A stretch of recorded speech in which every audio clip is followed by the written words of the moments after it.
मियां साहब एक तो आएंगे सदारत की तरफ भी, मगर दो बड़े अजीब से बयान सामने आए हैं।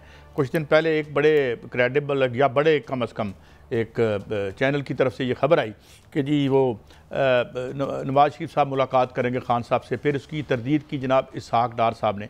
तो क्या ये कोई मैसेजिंग हो रही है मुख्तलिफ जो ताकत के जो मुख्तलिफ धड़े हैं? और फिर एक बयान दे दिया कि बिलावल भुट्टो साहब ने भी। अजब, अरे भाई ये अजीब बयान था कि जी वापस सईद साहब के हवाले से इस मुल्क का निज़ाम इंसाफ मौजूद है, वो हमारे यहाँ मौजूद नहीं है जो जज़ा चलें बुरा भला अच्छा है, इतना की बुरा है जितना अमेरिका बहादुर या इधर इंडिया वगैरह में है। We are not satisfied with all that's happening in our country, but it doesn't mean कि हम अपने सिटीजन्स को जो है वो भेज दें कोई ऐसी। तो ये एक अजीब दो बयान आए, इस पर बात करते हैं मियाँ साहब, और उसके बाद बात करेंगे कि ये जो सदर साहब हैं क्या परेशानी है इनकी वजह से।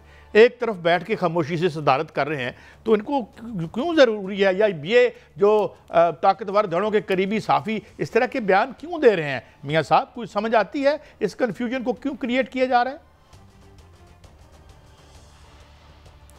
देखें कायद साहब, कुछ टेस्टिंग भी है और कुछ मैसेजिंग भी है। ये दोनों चीज़ें जो हैं वो बिल्कुल पैरेलल चल रही हैं, और इस जो पैरेलल दोनों के दरमियान से जो है वो ख़बरें बाहर आ रही हैं। जहाँ तक बिलावल भुट्टो ज़रदारी साहब का ताल्लुक़ है बयान का, तो उनको ये बयान बिल्कुल नहीं देना चाहिए था। पाकिस्तान एक खुद मुख्तार मुल्क है और पाकिस्तान खुद इख्तिसाबी का पर भी यकीन रखता है, और अपने मामला जो है वो खुद हल करने पर जो है वो उसकी बिल्कुल पूरा ग्रिप है। इसलिए हम किसी को किसी के हवाले क्यों करेंगे, क्योंकि हम खुद जो है वो एहतसाब कर सकते हैं। अगर कोई कानून तोड़ेगा, आइन तोड़ेगा या कोई गलत काम करेगा, तो इस हवाले से ये बयान भी नहीं देना चाहिए था। उनके बयान के पस मंज़र में कुछ ख़बरें हैं, वो ख़बरें जो हैं वो चंद दिन बाद जो है सामने आएंगी। हो सकता है ये किसी चीज़ का रिएक्शन हो जो उन्होंने ये बात जो है वो की है। बहरहाल कायद साहब, जो बात हो रही है सदर ज़रदारी के हवाले से, उनको हटाने के हवाले से, तो अगर कानून और आइन को देखा जाए तो उनको इस तरह नहीं हटाया जा सकता जिस तरह की खबर आई है, क्योंकि इस हवाले से एक मुआवजा है, दूसरा इस्तीफ़ा है।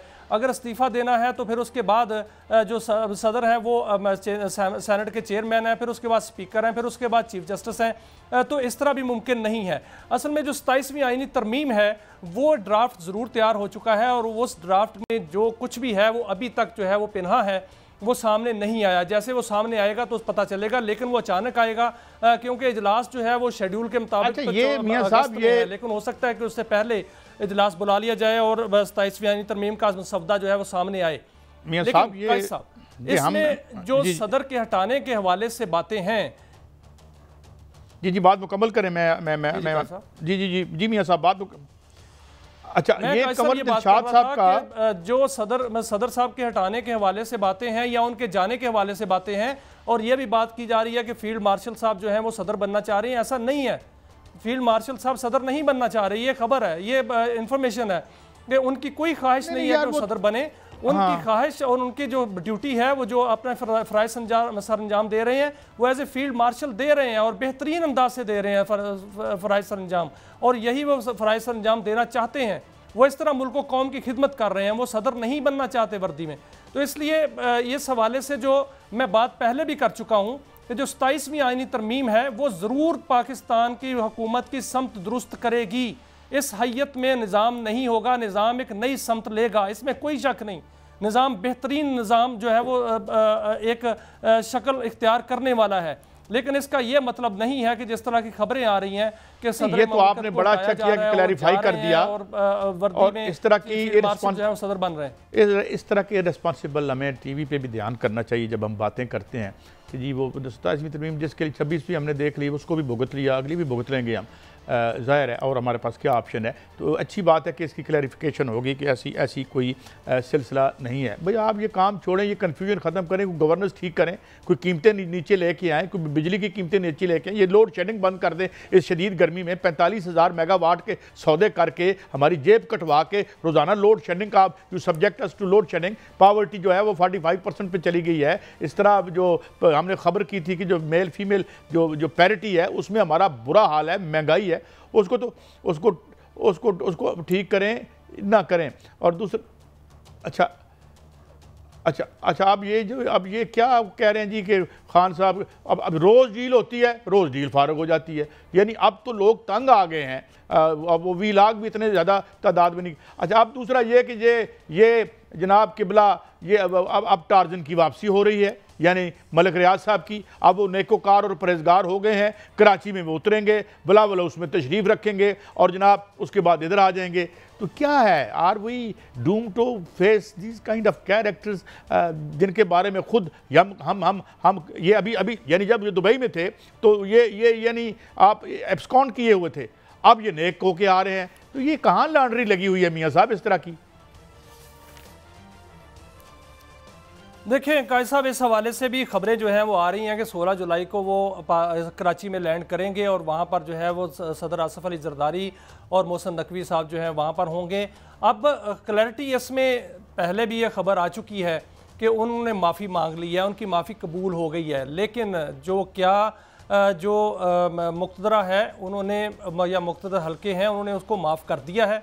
किस बुनियाद पर माफ़ कर दिया है, क्यों माफ़ कर दिया है, क्या वो वादा माफ़ गवाह बनने जा रहे हैं जिस पर वो अड़े हुए थे? और अगर ये है और वो वाक़तन आ रहे हैं जो कि बाकायदा तौर पर ट्वीट किया गया और उसमें तारीख दे दी गई है, तो फिर कोई बड़ा होने वाला है, क्योंकि बड़ा ये होने वाला है कि वो वाक़तन फिर वादा माफ़ गवाह बनेंगे। क्या ज़रूरत क्या है? अलकादर यूनिवर्सिटी की जो ज़मीन है वो कैसे दी गई थी, तो ये सारा कुछ अगर इसी महीने में जो क्लियर हो जाएगा। लेकिन इस हवाले से अभी क्लैरिटी नहीं है मुकम्मल तौर पर। मुख्तलिफ आरा और मुख्तलिफ अफवाहें ज़रूर चल रही हैं कि वो उनको माफ़ी दे दी गई है, किस बिनाद पर दे दी गई है। साहब बात यह है कि खान साहब के साथ जिस तरह सरकार कर रही है, क्योंकि मैं तो सरकार ही कहूँगा कि देखें ना, ऑफिशियली तो जो चीफ एग्जीक्यूटिव है वो मियाँ शहबाज शरीफ साहब हैं, और वो जब आके कहते हैं जी हमने तो कुछ किया ही नहीं, हमें पता ही कोई नहीं। अच्छा जी, फिर आप ऊपर किधर बैठे हैं? बात यह है कि हजूर चंदा कौन सी गवाहियाँ और कौन से वादा माफ़ गवाह हमें दरकार हैं, अगर हमने कोई फैसला माशाल्लाह कर ही लिया है, जिस तरह हम पुरज़म और इस्तक़लाल के साथ आगे बढ़ते हैं। तो ये मेरे ख्याल में I don't know why these gimmicks, इनकी क्या ज़रूरत है, इसकी क्या नेसेसिटी है, आई हार्डली नो इट। और फिर जिस तरीके से उनको जो सदर साहब को भेज रहे हैं, बुला रहे हैं, वो भाई क्या कह रहे हैं वो बेचारे, वो तो मतलब इतने बेजरर सदर तो हमने कभी, वैसे आमतौर पर अब जो पहले वो जो सदर साहब के पास पहली दफ़ा जो इनके पास इख्तियारात थे, ये पार्लिमान को घर भेज सकते थे, वो तुम जो बाद में तरमीम वगैरह आई जो ज़ियाउल हक साहब ने डाली थी, उसमें शिकें डाली थी, तो अब तो कोई ऐसी ज़रूरत ही नहीं है। और कोई मतलब है जहाँ जो बैठ के कर रहा है उसमें आप देखें ना, ये आ गई स्पीकर चेयरमैन सेनेट ने क्या किया कि जी 85 लाख तनख्वाह। देखे ना, हर चीज जो है नेगेटिव। यही काजी साहब इसके पीछे भी कहानी है। ये जो आपने बात की है ना चेयरमैन सेनेट और स्पीकर की तनख्वाह वाली और ख्वाजा आसिफ साहब की लड़ाई वाली, वो बार बार ट्वीट कर रहे हैं कि ये फाहशी है, माली फाहशी है, और फिर उन्होंने तनख्वाहें ले भी ली और उन्होंने कहा कि हम तनख्वाहें नहीं लेना चाह रहे थे, फिर ले ली तनख्वाहें। तो इसके पीछे भी एक कहानी है, इसके पीछे भी यही जो हम मौसूफ की बात कर रहे थे। और ये भी एक खबर आ रही है कि कहीं वहाँ से कोई डील के डांडे तो नहीं मिल रहे, जो कोई एक इत्तेफाक हुआ है और वहाँ पर जो है वो पाकिस्तान में तशरीफ़ ला रहे हैं। तो ये सारी की सारी जो मामलात हैं ये कहानियों पे चलते हैं काजी साहब। हर लड़ाई के पीछे भी एक कहानी होती है, हर बयान के पीछे भी एक कहानी होती है। कोई रिएक्शन होता है, कोई बयान देता है तो उसका रद्द-ए-अमल होता है, तो कोई कहीं पे जो है वो इसको टेस्ट भी किया जा रहा होता है और कहीं मैसेज दिए जा रहे होते हैं। लेकिन इसकी क्लैरिटी जो है वो आने वाले दिनों में ज़रूर होगी। जो जुलाई का महीना ये जो गुजर रहा है और आगे अगस्त आ रहा है, 14 अगस्त तक बिल्कुल चीज़ें क्लियर हो जाएंगी। और ये 14 अगस्त को आपको शायद 14 अगस्त वाले दिन कोई जो है वो बड़ी खबर भी मिले कि 14 अगस्त वाले दिन जो है वो वहाँ कोई तकरीब है पाकिस्तान के अंदर होगी। जाहिर है कौमी तकरीब है, कौमी दिन है, तो वहाँ कोई खबर भी मिल सकती है। तो इस तरह की खबरें जो हैं वो अगले आने वाले दिनों में आएंगी कायद साहब।